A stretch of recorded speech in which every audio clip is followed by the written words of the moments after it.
Pidato Menteri Pendidikan Dasar dan Menengah Republik Indonesia dalam peringatan Hari Pendidikan Nasional 2 Mei tahun 2025 dengan tema Partisipasi Semesta Wujudkan Pendidikan Bermutu untuk Semua.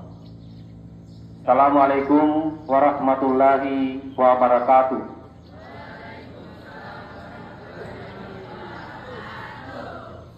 Salam sejahtera untuk kita semua.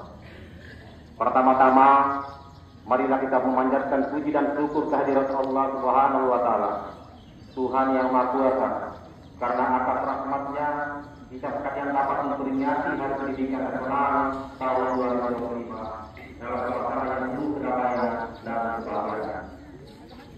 Peringatan Hari Pendidikan Nasional bukanlah sekedar seremonial tahunan yang dimulai dari upacara bendera dan berbagai ragam lomba.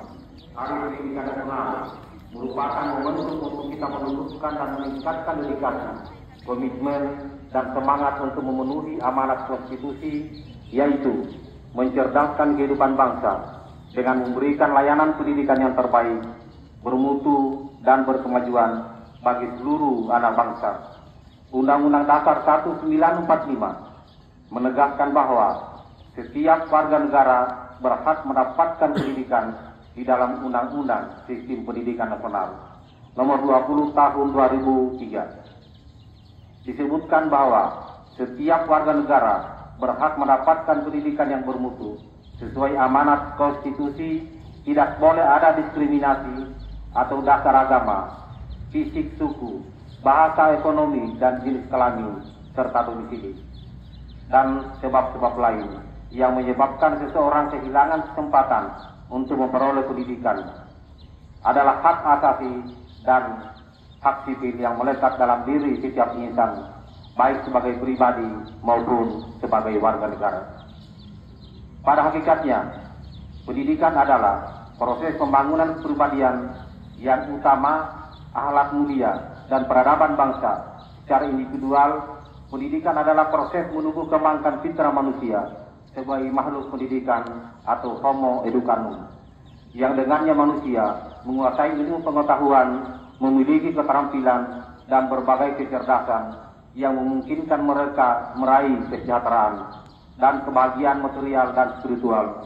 Dalam konteks kebangsaan, pendidikan adalah sarana mobilitas sosial politik yang secara vertikal mengangkat harkat dan martabat bangsa.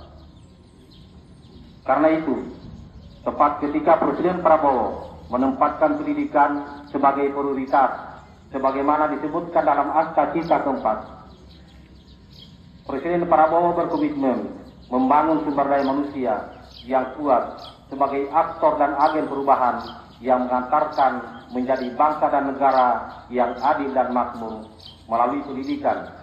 Presiden Prabowo berkomitmen memutus mata rantai kemiskinan.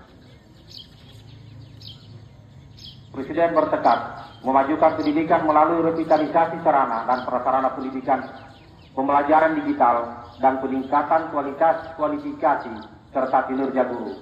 Melalui pemenuhan kualifikasi, peningkatan kompetensi dan kesejahteraan. Dengan cara demikian, guru diharapkan dapat menjadi agen pembelajaran dan agen peradaban. Para guru tidak hanya menjadi fasilitator pembelajaran, tetapi juga mentor dan konselor para murid. Guru adalah orang tua yang senantiasa berada di sisi para murid dalam suka dan duka, serta memandu para muridnya mencapai cita-cita yang luhur. Untuk itu, diperlukan kerjasama semua pihak, baik pemerintah, orang tua, masyarakat, dunia usaha, dan media massa. Pemerintah sebagai penyelenggara negara tidak dapat bekerja sendiri karena keterbatasan sumber daya dan sumber dana. Perlu dukungan dan partisipasi semesta agar pendidikan sebagai layanan publik dapat berperan mengantarkan anak-anak menjadi generasi hebat dan kuat. Sejak Oktober 2024, Kementerian Pendidikan Dasar dan Menengah telah melakukan langkah-langkah nyata membangun layanan pendidikan yang bermutu secara manajerial. Kementerian Pendidikan Dasar dan Menengah memperbaiki tata kelola pembinaan dan kinerja guru secara kurikuler. Kementerian Pendidikan Dasar dan Menengah akan menerapkan pembelajaran mendalam, pemberlakuan tes kemampuan akademik, serta pembelajaran coding dan kecerdasan artifisial secara pedagogis. Dalam rangka membentuk karakter, Kementerian membuat kebijakan 7 kebiasaan anak Indonesia hebat yang meliputi bangun pagi beribadah, berolahraga, makan sehat dan bergizi, gemar belajar, bermasyarakat, dan tidur cepat. Program pagi ceria yang meliputi senam anak hebat, menyajikan lagu Indonesia Raya, dan doa bersama. Pendidikan karakter pada tingkat pendidikan taman kanak-kanak, diluncurkan album hijau yang berisi lagu anak-anak. Dengan semangat Hari Pendidikan Nasional, mari kita saling bergandengan tangan, bahu-membahu, dan bergotong royong mewujudkan pendidikan bermutu untuk semua. Semoga Tuhan meridhoi kita semua. Wassalamualaikum warahmatullahi wabarakatuh. Jakarta 2 Mei 2025, Menteri Pendidikan Dasar dan Menengah Republik Indonesia, Abdul Mukti.